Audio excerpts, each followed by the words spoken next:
स्वागत है जी एक बार फिर आपका स्पोर्ट्स लाइव देख रहे हैं आप। और जिस मैच पर सबकी नजरें गड़ी हुई थी नीरज चोपड़ा के मुकाबले जेवलिन थ्रो में, वहां पर हमने देखा मेडल तो आ गया भारत को, सिल्वर मेडल इस बार।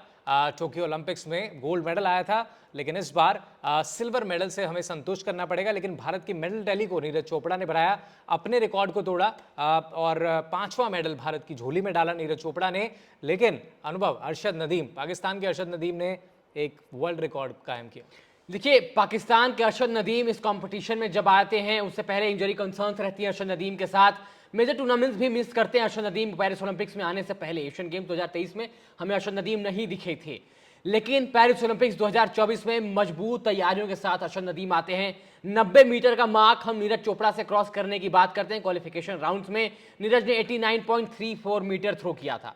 पेरिस ओलंपिक्स 2024 के जेवलिन थ्रो के फाइनल्स में नीरज चोपड़ा 89.45 के साथ सिल्वर मेडल लेकर जाते हैं। लेकिन अरशद नदीम, क्या कहानी रही है अरशद नदीम की, तारीफ बनती है अरशद नदीम की। 92.97 मीटर्स यानी लगभग 93 मीटर का थ्रो, ओलंपिक रिकॉर्ड कायम किया है अरशद नदीम ने। और यही नहीं, आखिरी थ्रो जो छठा अटेम्प्ट था अरशद नदीम का, वो भी 91.79 मीटर का, यानी 90 मीटर का मार्क एक नहीं दो बार, और 93 मीटर, लगभग 93 मीटर, 92.97 मीटर अपने आप में एक आई थिंक 2 बार उन्होंने 90 प्लस स्कोर किया, वो अपने आप में एक बड़ी अचीवमेंट है उनकी।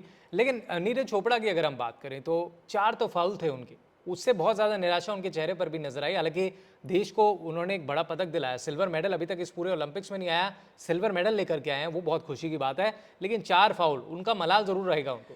देखिए, 4 फाउल की आप बात कर रहे हैं नीरज चोपड़ा के चेहरे पर, वो हमें देखने को मिल रहा था। भले सिल्वर मेडल आया है, वो भारत का झंडा ऊपर लहराया, उन्होंने उस पोडियम फिनिश को पाया है, और आजादी के बाद पहले ऐसे एथलीट बने हैं जिन्होंने बैक टू बैक ओलंपिक्स में मेडल्स हासिल किए। एथलेटिक्स के अंदर पहले एथलेटिक्स के अंदर बिल्कुल।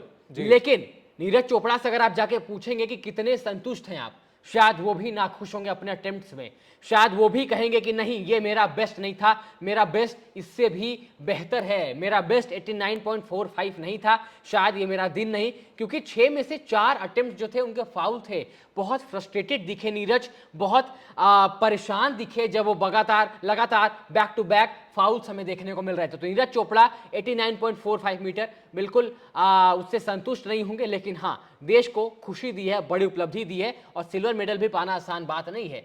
बिल्कुल सही कहा आपने, बड़ी उपलब्धि है। लेकिन एक चीज़ ये भी देखने वाली होगी अनुभव कि यहाँ पर नीरज चोपड़ा, हम अक्सर जब बात करते हैं तो 90 मीटर की बात करते थे, लेकिन अब वो 90 मीटर नहीं, अब वो टारगेट बड़ा है। अब लॉस एंजलिस में जब आप 2028 में जाओगे तो 93 आपके माइंड पे होगा, क्योंकि आपको वर्ल्ड रिकॉर्ड बनाना है। आपने वर्ल्ड रिकॉर्ड बनाया है टोक्यो ओलंपिक्स में, लेकिन इस पेरिस ओलंपिक्स में अरशद नदीम ने हमने देखा पाकिस्तान से जो आए, एक गोल्ड मेडल उनको मिला है जो यहाँ पर मिला है। और वो जो थ्रो था सेकंड अटेम्प्ट में, वो सारा काम करके गया उसके बाद। लेकिन नीरज चोपड़ा 2 ही थ्रो किए उन्होंने इस ओलंपिक्स के अंदर, एक में वो सिल्वर मेडल लेकर के आते हैं, अपने रिकॉर्ड को तोड़ते हैं। तो नीरज चोपड़ा की भी तारीफ बनती है पूरी तरीके से, यहाँ पर उनको सल्यूट है, देश को उन्होंने मेडल दिलाया है। और पूरी उम्मीद है हमें कि आने वाले ओलंपिक्स के अंदर वो और बेहतर तरीके से अपनी तैयारी करेंगे, और कई मरतबा अपने प्रैक्टिस सेशन में वो 90 मीटर और उससे भी ऊपर मार्क में जाएंगे, और वो ज़रूर इस वर्ल्ड रिकॉर्ड को अगर कोई ब्रेक कर सकता है तो आई गेस इस समय करंट टाइम में वो नीरज चोपड़ा ही है। और वो नीरज चोपड़ा आपको दिखेंगे लॉस एंजलिस के अंदर।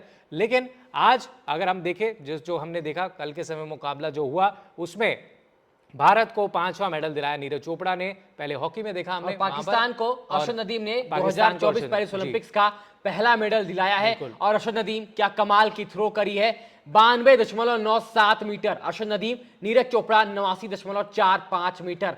और कोई भी एथलीट वहां पर जो कॉम्पीट कर रहे थे फाइनल्स में, 12 में थ्रोवर्स जो थे, उनमें भी कोई भी 89 का भी मार्क टच नहीं कर पाया, और 92 तो खैर बहुत दूर की बात। जो अरशद नदीम और सेकंड मेडलिस्ट जो हमारे नीरज चोपड़ा रहे हैं, चैंपियन नीरज चोपड़ा, उन्होंने 89.45 थ्रो किया था। यानी गोल्ड और सिल्वर मेडल के बीच का जो फासला है वो भी काफी लंबा है। नीरज चोपड़ा ने 90 मीटर मार्क टच नहीं किया, लेकिन अरशद नदीम ने 6 अटेम्प्ट्स में 2 बार 90 से ज्यादा की थ्रो करी है। तो अरशद नदीम, उन्होंने gold medal Paris Olympics 2024 javelin throw के फाइनल्स में हासिल किया है, और नीरज चोपड़ा सिल्वर। नीरज चोपड़ा, हमें आप पर गर्व है। बिल्कुल। और इसी के साथ पेरिस ओलंपिक्स में अगर हम बात करें, जेवलिन थ्रो का जो खेल था, वो गेम था, वो समाप्त हो चुका है और नीरज चोपड़ा ने सिल्वर मेडल के साथ भारत की टैली को आगे बढ़ाया और भारत की टैली अब पहुंच चुकी है 5 पर, जहां पर 3 हमने देखा शूटिंग के अंदर मिले, 1 हमें हॉकी के अंदर आया और 1 सिल्वर मेडल नीरज चोपड़ा जो है वो ओलंपिक्स में हमें दिला करके ले जा रहे हैं। फिलहाल इस वीडियो में इतना ही। अगर आपको वीडियो पसंद आया तो लाइक शेयर जरूर कर दीजिएगा और कॉमेंट्स में आप अपनी राय हम तक जरूर पहुंचाइएगा।